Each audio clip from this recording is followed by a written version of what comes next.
Hello, daily current അഫെയർസിൻ്റെ ഏറ്റവും പുതിയ ക്ലാസ്സിലേക്ക് എല്ലാ കൂട്ടുകാർക്കും സ്വാഗതം. നമ്മളിന്ന് പഠിക്കുന്നത് 2024 ഏപ്രിൽ 6-ാം തീയതിയിലെ കറണ്ട് അഫെയർസ് ചോദ്യങ്ങളാണ്.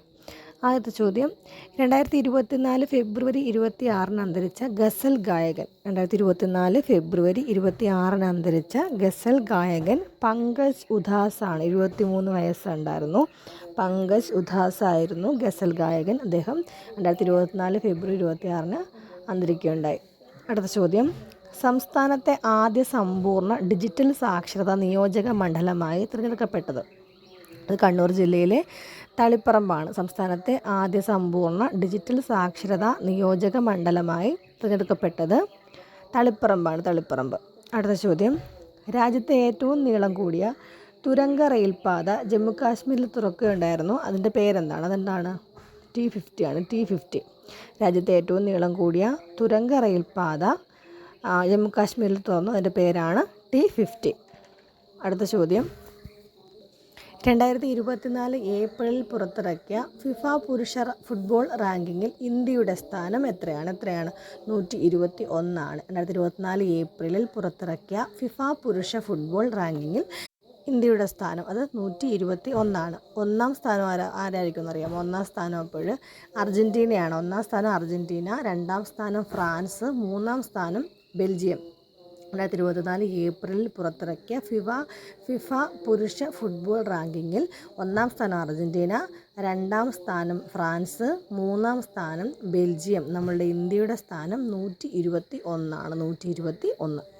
അടുത്ത ചോദ്യം, കേരളത്തിൽ തുമ്പികളുടെ വൈവിധ്യം ഏറ്റവും കൂടുതലുള്ള സംരക്ഷിത മേഖല.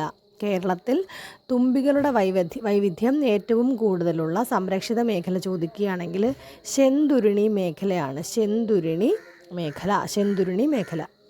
അടുത്ത ചോദ്യം, 2024 തോമസ് കപ്പ് വേദി. 2024 തോമസ് കപ്പ് വേദി ചൈനയാണ്. 2024 തോമസ് കപ്പ് വേദി ചൈന.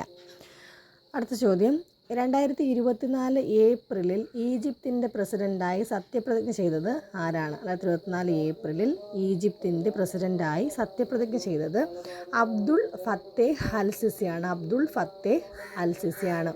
അദ്ദേഹം 1952 ശേഷം രാഷ്ട്രത്തലവനാകുന്ന 5ാമത്തെ സൈനിക മേധാവിയാണ് അബ്ദുൾ ഫത്താഹ് സിസി എന്ന് പറയുന്നത്. 2013 സിസി ആദ്യമായിട്ട് ഈജിപ്ത് പ്രസിഡൻ്റ് ആകുന്നത്. 2024 അദ്ദേഹം തന്നെയാണ് ഈജിപ്തിൻ്റെ പ്രസിഡൻ്റായിട്ട് സത്യപ്രതിജ്ഞ ചെയ്തിട്ടുള്ളത്. അടുത്ത ചോദ്യം, ഓപ്പൺ AI-യുടെ text to video generative AI മോഡലായ സോറ ഉപയോഗിച്ച് നിർമ്മിച്ച ആദ്യ ഷോർട്ട് ഫിലിമാണ് എയർ ഹെഡ് എന്ന് പറയുന്നത്. എന്താണ്? ഓപ്പൺ AI-യുടെ text to video generative AI മോഡലായ സോറ ഉപയോഗിച്ച് നിർമ്മിച്ച ആദ്യ ഷോർട്ട് ഫിലിമിൻ്റെ പേരാണ് എയർ ഹെഡ്. ഓക്കെ. അടുത്ത ചോദ്യം, റബ്ബർ ബോർഡിൻ്റെ ഇ ട്രേഡിംഗ് പ്ലാറ്റ്ഫോമാണ് എംറൂബ്. റബ്ബർ ബോർഡിൻ്റെ ഇ ട്രേഡിംഗ് പ്ലാറ്റ്ഫോമാണ് എംറൂബ്. അടുത്ത ചോദ്യം, ഗ്രീസിൽ നടന്ന പനോരമ അന്താരാഷ്ട്ര സാഹിത്യോത്സവത്തിൽ ഇന്ത്യയെ പ്രതിനിധീകരിച്ച് സ്പെഷ്യൽ ജൂറി പുരസ്കാരം കരസ്ഥമാക്കിയത് ആരാണ്? അത് അഭിലാഷ് ഫ്രേസറാണ്. ഗ്രീസിൽ നടന്ന പനോരമ അന്താരാഷ്ട്ര സാഹിത്യോത്സവത്തിൽ ഇന്ത്യയെ പ്രതിനിധീകരിച്ച് സ്പെഷ്യൽ ജൂറി പുരസ്കാരം കരസ്ഥമാക്കിയത് ആരാണ്? അത് അഭിലാഷ് ഫ്രേസർ. അടുത്ത ചോദ്യം, മാലിദ്വീപ്, ശ്രീലങ്ക, ഇന്ത്യ രാജ്യങ്ങളുടെ കോസ്റ്റ് ഗാർഡുകൾ തമ്മിൽ നടന്ന ത്രിരാഷ്ട്ര അഭ്യാസം. ഇത് ദോസ്തി 16 ആണ്. മാലിദ്വീപ്, ശ്രീലങ്ക, ഇന്ത്യ രാജ്യങ്ങളുടെ കോസ്റ്റ് ഗാർഡുകൾ തമ്മിൽ നടന്ന ത്രിരാഷ്ട്ര അഭ്യാസമാണ് ഇത് ദോസ്തി 16. ഏറ്റവും കൂടുതൽ ഉപഗ്രഹങ്ങളുള്ള ഗ്രഹം ശനിയാണ് കേട്ടോ. ഏറ്റവും കൂടുതൽ ഉപഗ്രഹങ്ങളുള്ള ഗ്രഹം ശനിയാണ്. 146 ഉപഗ്രഹങ്ങളാണ് ശനിക്കുള്ളത്. അടുത്ത ചോദ്യം, കേരളത്തിലെ ആദ്യത്തെ ഡെസ്റ്റിനേഷൻ റെസ്റ്റോറൻറ്റ് ഉദ്ഘാടനം ചെയ്യപ്പെട്ട ജില്ല. കേരളത്തിലെ തന്നെ ആദ്യത്തെ ഡെസ്റ്റിനേഷൻ റെസ്റ്റോറൻറ്റ് ഉദ്ഘാടനം ചെയ്യപ്പെട്ട ജില്ല നമ്മുടെ കൊല്ലം ജില്ലയാണ്. കേരളത്തിലെ ആദ്യത്തെ ഡെസ്റ്റിനേഷൻ റെസ്റ്റോറൻറ്റ് ഉദ്ഘാടനം ചെയ്യപ്പെട്ട ജില്ല കൊല്ലം ജില്ല. അടുത്ത ചോദ്യം, ഏത് സംസ്ഥാനത്തു നിന്നുള്ള രാജ്യസഭാ അംഗമായിട്ടാണ് സോണിയാഗാന്ധി സത്യപ്രതിജ്ഞ ചെയ്തിട്ടുള്ളത്?